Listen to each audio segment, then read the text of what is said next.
සිංහල සහ දෙමළ අලුත් අවුරුද්ද අවසන් වී උත්සව සිරි අඩු වී අප්‍රේල් මාස මැද භාගයේ යථාර්ථය ආරම්භ වෙනවා. ඔබ සාමාන්‍ය දෛනික කටයුතු වලට නැවත පැමිණියත් ඔබේ මාසික වැටුප මේ වන විටත් සම්පූර්ණයෙන්ම වාගේ වියදම් වෙලා ඉවරයි. ජාතික ආර්ථිකය ස්ථාවර උද්දමනයක් සමග යථා තත්ත්වයට පත්වමින් තිබුණත් 2022 ආර්ථික අර්බුදයේ ඍජු ප්‍රතිඵලයක් ලෙස ඉහළ ගිය ජීවන වියදම සාමාන්‍ය පවුල්වලට තවමත් දරාගන්න බැහැ. කොළඹ ජීවත් වන රුපියල් ලක්ෂයක ශුද්ධ වෙටුපක් ලබන තනි පුද්ගලයෙකුට හෝ යුවලකට මෙම තත්ත්වය ඉතාමත් අසීරුයි. කුලිය ආහාර සහ ප්‍රවාහනය වැනි ස්ථාවර වියදම් සඳහාම එම මුදලින් 90%ක්ම වැයවන අතර කිසිදු අමතර වියදමකට ඉඩක් ඉතිරි වෙන්නේ නැහැ.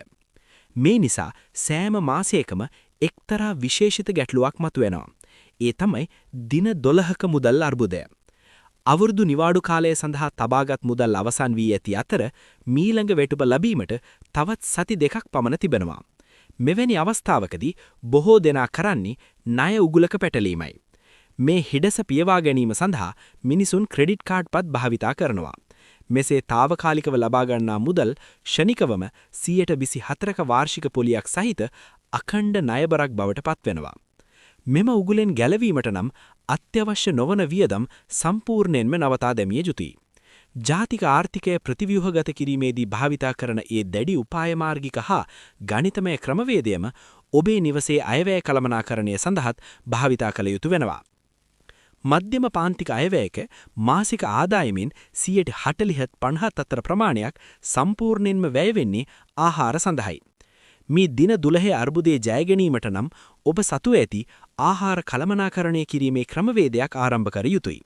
මේ නදහස් වෙන්නේ අලුතින් කිසිදු ආහාර ද්‍රව්‍යයක් මිලදී ගැනීම සම්පූර්ණයෙන්ම නවතා දමා මුළුතැන්ගියේ දැනටමත් තිබෙන දෑ පමණක් භාවිතයට ගැනීමයි. මෙසේ කිරීමෙන් දිනකට රුපියල් 1,500ත් අතර මුදලක් ඉතිරි කරගත හැකියි. මේ දින 12 පුරාවටම මේ ක්‍රමය අනුගමනය කළොත් ඔබට රුපියල් 15,000ක් දක්වා මුදලක් ඉතිරි කරගන්න පුරුවන්. ආහාර වියදම් කපා හැරීමෙන් ප්‍රශ්නයෙන් අඩක්ම විසඳෙනවා. හරියටම මේ මුදල් අර්බුදයේ මැදදී තමයි මාසික ජල සහ විදුලි බිල්පත් ලැබෙන්නේ. මෙහිදී ඔබ ඊටා බුද්ධිමත්ව තීරණය කළ යුතුයි. මෙම බිල්පත් ගෙවීම සඳහා දින 14ක කාලයක් ලබා දෙන අතර දින 30කට පසු සම්බන්ධතාවයේ විසඳී කිරීමට නීති මාර්ග ගැනෙනවා.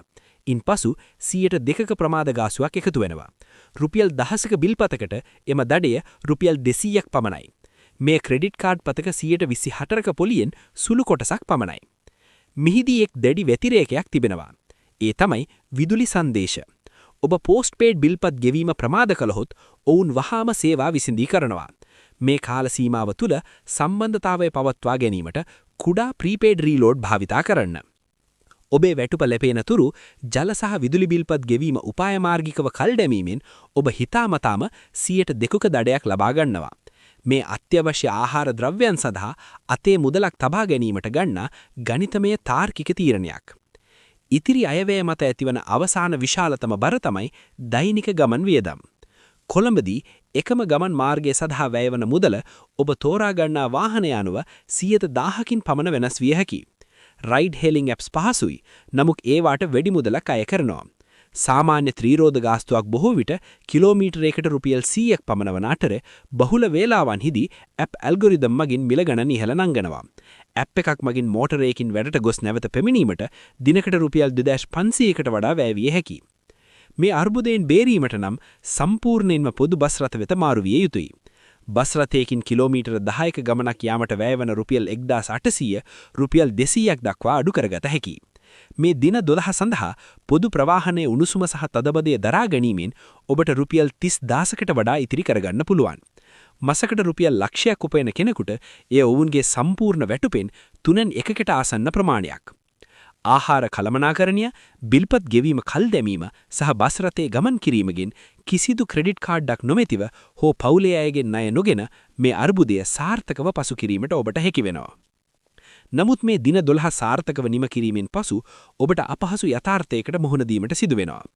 කොළඹදී රුපියල් ලක්ෂයක වැටුප කියන්නේ හුදකම ජීවත් වීමට පමණක් ප්‍රමාණවත් මුදලක්. ඔබේ දෛනික වියදම් දැඩිව ස්ථීරව කළමනාකරණය කිරීම ඒන් බලාපොරොත්තු වෙනවා.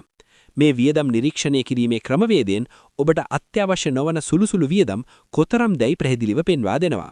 ඔබේ වියදම් ලුවපදනා කිරීමෙන් දෛනිකව බේකරි කෑම් මිලදී ගැනීම, තේ පානය කිරීම සහ ඩේටා කාඩ් දෙමීම වැනි ඔබේ මුදල් පසුම්බිය හිස් කරන නොපෙනෙන වියදම් වහාම හඳුනාගත හැකියි. ඒවා එකතු වුණාම විශාල මාසික හිඟාක් ඇති වෙනවා. මේ හිඩැස පියවාගත් අර්බුදයේ මග වාරාගත් පසු අවසාන පියවර වන්නේ එම ඉතිරි කරගත් මුදල වහාම සුරක්ෂා කිරීමයි. එම ඉතිරි කරගත් මුදලින් 10%ක් වෙනම ඉතිරි කිරීමේ ගිණුමකට දාන්න. ඒ රුපියල් 50000ක හදිසි අරමුදක් වෙනතුරුම පවත්වාගෙන යන්න.